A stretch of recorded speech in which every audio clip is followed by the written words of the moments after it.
সবাইকে জয় যিশু। আমি বিষ্ণু। আজকে ঈশ্বরের বাক্য থেকে দেখব মথিলিখিত সুসমাচার 20 অধ্যায়ের 28 পদ। লেখা রয়েছে, যেমন মনুষ্য পুত্র পরিচর্যা পাইতে আইসেন নাই, কিন্তু পরিচর্যা করিতে এবং অনেকের পরিবর্তে আপন প্রাণ মুক্তির মূল্যরূপে দিতে আসিয়াছেন। সত্যি প্রভুকে ধন্যবাদ জানাই যে বাক্যের জন্য। প্রভু যীশু খ্রিস্ট পরিচর্যা পেতে আসেন নাই, কিন্তু পরিচর্যা করতে এসেছেন।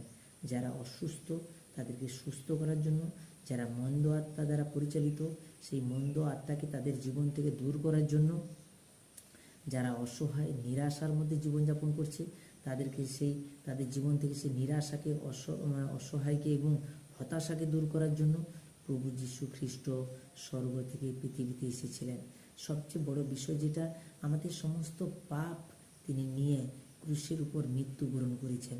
হ্যাঁ, সত্যি এর জন্য প্রভুকে ধন্যবাদ জানাই যে তিনি আমাদেরকে পরিচর্যা দিতে এসেছেন।